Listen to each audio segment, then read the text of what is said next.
Hey, beautiful souls, welcome back to Soul Stories. Tell us in the comments where you're watching from, and don't forget to subscribe to join our family. Stay with us, because a new love story is about to begin.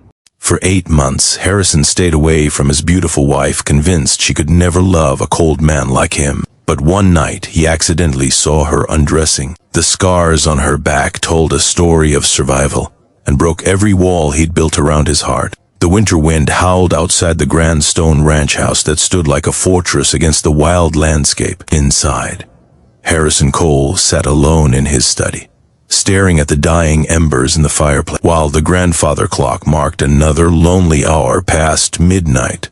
They called him Duke throughout the territory, not because any noble title, but because of the cold, aristocratic way he carried himself and the vast empire of land he controlled. His cattle ranches stretched across 3 counties.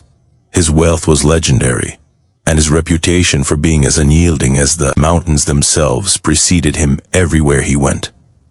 But tonight, like every night for the past 8 months, Harrison felt the weight of his empty marriage pressing down on his chest like a physical burden. Rosalind had come to him through an arrangement made by her dying father, a man who had once saved Harrison's life during a cattle drive gone wrong. The old man's final wish was simple: protect his daughter, give her a home, a name, and security. Harrison had agreed without hesitation, honoring a debt he could never fully repay. What he hadn't expected was the woman herself. Rosalind was beautiful in a way that stopped men's hearts and stole their breath. Her hair fell in waves of deep auburn that caught firelight and turned it to copper. Her eyes were the color of spring meadows, green and alive with an intelligence that made Harrison uncomfortable whenever she looked at him. She moved through his house like a ghost, graceful and silent, never demanding anything, never complaining, never letting him close enough to know who she truly was. And Harrison, fool that he was, had decided that distance was the safest course. He told himself that she was merely fulfilling an obligation, that she couldn't possibly want to be married to a man 15 years her senior, a man whose heart had turned to stone long before she arrived. He convinced himself that kindness would only make things harder when she eventually asked for her freedom. So he kept himself away from her, sleeping in his study most nights, taking meals separately, communicating through notes and brief exchanges that felt more like business transactions than conversations between husband and wife. But God help him, he wanted her. Every time she passed him in the hallway, her soft lavender scent trailing behind her, Harrison felt something crack in the walls he'd built around himself. Every time he heard her singing softly to herself in the kitchen, or saw her laughing with the household staff, he wondered what it might be like to be the cause of such joy. Tonight, Harrison couldn't bear the suffocating loneliness any longer. He rose from his chair, his bones aching from another day of riding the frozen range, and decided to retrieve a book from the library upstairs. He needed something to occupy his mind, something to drown out the thought of the woman sleeping just down the hall from where he should have been lying. The house was dark and silent as he climbed the stairs, his footsteps muffled by the thick carpet runner. He moved by memory, not bothering with a candle, his eyes long adjusted to the shadows. As he passed the doorway to the master bedroom, the room that should have been theirs but had become hers alone, he noticed the soft glow of lamplight spilling through a crack where the door hadn't fully closed. Harrison knew he should keep walking. A gentleman would never intrude on a lady's privacy, but something made him pause, and in that moment of hesitation, the door shifted slightly on its hinges, pushed by a draft from somewhere in the old house. Through the wider gap, he saw her. Rosalind stood with her back to the door, her auburn hair unpinned and cascading down her spine like a waterfall of silk. She had removed her dress and stood in her chemise, reaching behind herself to untie the ribbons. The lamplight painted her in shades of gold and shadow, and for a moment, Harrison forgot how to breathe. Then she pulled the chemise over her head, and everything changed. His gasp was involuntary, and she must have heard it because she spun around, crossing her arms over her chest, her green eyes wide with shock and fear. But it wasn't her modesty that had drawn the sound from Harrison's lips. It was the scars. They crisscrossed her back like a terrible map of suffering, raised and silvery, some thick and others thin, layered over each other in patterns that spoke of repeated cruelty over many years. Some disappeared beneath the waistband of her undergarments, and Harrison's stomach churned with a sudden, violent rage. She grabbed for her dressing gown, her hands shaking as she pulled it around herself. When she finally turned to face him, tears were streaming down her cheeks.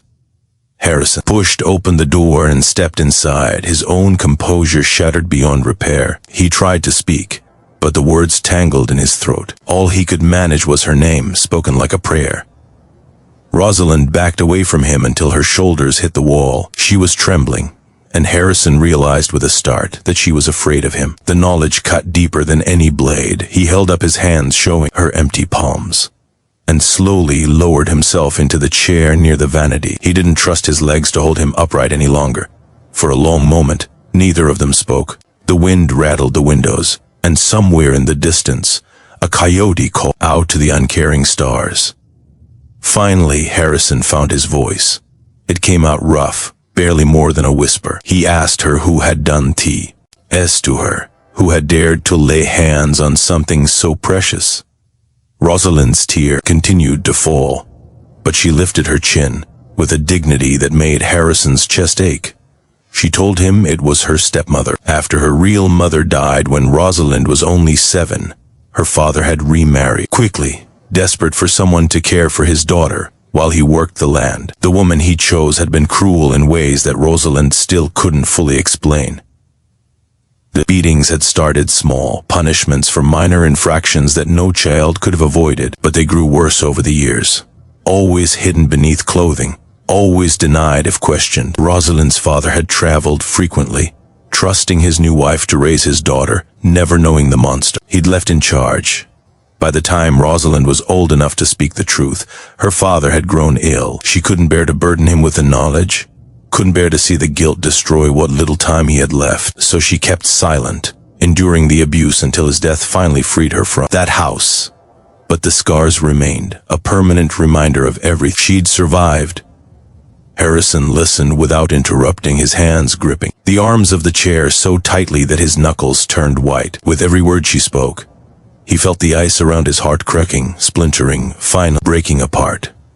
When she finished, Rosalind wiped her eyes and looked away from him. She apologized for not telling him so.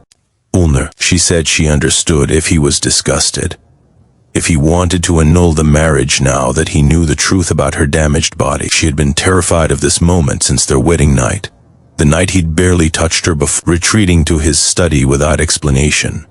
Harrison stood abruptly, and Rosalind flinched. The movement broke something inside him completely.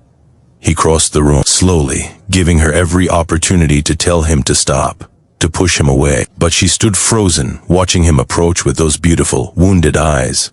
When he reached her, Harrison did something he'd never done in 8 months of marriage. He took her face gently in his hands and tilted her head up until she had no choice but to look at him. He told her she was the bravest person he'd ever known. He told her that her scars weren't marks of shame, but badges of survival proof, that she had endured the unendurable and emerged with her spirit unbroken. He told her that he was the one who should be apologizing for keeping himself distant, for making her feel unwanted, when the truth was that he wanted her so desperately it terrified him. Rosalind's breath caught in her throat. She searched his face for any sign of deception and found none. More tears spilled down her cheeks, but these were different. These came from somewhere deeper, somewhere that had been locked away for far too long. She asked him why he had stayed away from her. She whispered that she had believed he regretted the marriage, that he found her unworthy of being his wife. Harrison closed his eyes, ashamed of the pain he had caused through his own cowardice. He confessed everything, his fear of rejection, his certainty that she couldn't possibly want a cold, hardened rancher who had forgotten how to be tender, his determination to protect her from disappointment by never letting her close enough to be disappointed. He had been so focused on guarding himself that he'd failed to see that she needed protection too, not from physical danger, but from the loneliness of living with a stranger who treated her like a houseguest rather than a wife. Rosalind reached up and touched his face, her fingers tracing the lines of worry and weather that marked his skin. She told him that she had loved him almost from the beginning, even when he refused to look at her across the dinner table. even when he left the room whenever she entered, even when she cried herself to sleep in this cold, beautiful bedroom, wondering what she'd done wrong. The words hit Harrison like a thunderbolt. She loved him, despite everything. Despite his failures and his distance and his stubborn pride, she loved him. He pulled her into his arms, holding her against his chest, as if she might disappear if he loosened his grip. She fit perfectly there, her head tucked beneath his chin, her hands fisting in the fabric of his shirt. He could feel her heart beating against his, rapid at first, then gradually slowing as they stood together in the lamplight. Harrison pressed his lips to the top of her head and breathed in the lavender scent of her hair. He made her a promise that night, speaking the words against her skin like a sacred vow. He swore that he would spend the rest of his life earning her love, protecting her from anyone who might ever try to hurt her again, showing her every day that she was cherished and wanted and worthy of devotion. Rosalind pulled back just far enough to look up at him. Her eyes were still wet with tears, but she was smiling now, a real smile that transformed her entire face and made her even more breathtaking than before. She told him she didn't need him to earn anything. She just needed him to stay. Harrison kissed her then for the first time since the brief, awkward brush of lips at their wedding ceremony. This was different. This was real. This was a man finally letting himself fall into the love he'd been running from for far too long. When they finally pulled apart, breathless and dizzy, Rosalind took his hand and led him to the bed they should have been sharing all along. She turned her back to him, a gesture of trust that nearly brought Harrison to his knees, and asked him to help her with her dressing gown. His hands trembled as he untied the ribbons and pushed the fabric from her shoulders. The scars were still there, would always be there, but now they meant something different. They were part of her story, part of the incredible woman who had survived abuse and loss and loneliness and still found room in her heart to love a fool like him. Harrison leaned down and pressed his lips to the worst of the scars, a thick ridge of tissue that ran from her shoulder blade to her spine. He felt her shiver beneath his touch, but she didn't pull away. Instead, she turned to face him, her eyes shining with something that looked like hope. She told him that no one had ever touched her scars with tenderness before. She told him that she had expected revulsion, disgust, rejection. He cupped her face again and told her that she was perfect, not in spite of her scars, but including them. Every mark on her body was proof of her strength, and he would worship each one if she'd let him. That night, they began again, not as strangers bound by obligation, but as two wounded souls who had finally found the courage to reach for each other. In the weeks that followed, the entire household noticed the change. The cook remarked that the Duke smiled now, something she'd never seen in the 5 years she'd worked for him. The ranch hands exchanged knowing looks when they saw him racing home early from the range, eager to return to his wife. The housekeeper found reasons to bustle through the main rooms just to hear the sound of laughter echoing through halls that had been silent for so long. Harrison taught Rosalind to ride the wild mustangs that roamed his land. She taught him to dance in the parlor, humming the music because they had no orchestra.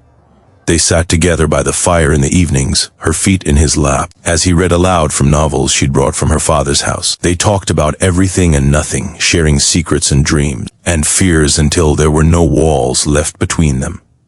Sometime late at night, Rosalind would wake from nightmares, her body tensing, as the ghosts of her past tried to drag her back into darkness. But Harrison was always there, pulling her close, whispering promises into her hair until the trembling stopped and sleep reclaimed her. He couldn't erase what had been done to her. He couldn't change the past or take away the scars that marked her body, but he could give her a future filled with love and safety and joy. And that's exactly what he did. Years later, when their children asked how their parents had fallen in love, Rosalind and Harrison would exchange a private smile. The real story was too complicated for young ears, too full of pain and healing and the messy truth of broken people learning to make each other whole. So they told a simpler version. They said that once upon a time, a stubborn rancher and a lonely bride discovered that the walls we build to protect ourselves can also become prisons. They learned that the bravest thing two people can do is let themselves be seen, truly seen, scars and all, and they lived, not happily ever after. Because life is never that simple, but fully, deeply, and together until their last breaths escaped into death. endless Montana sky. The end.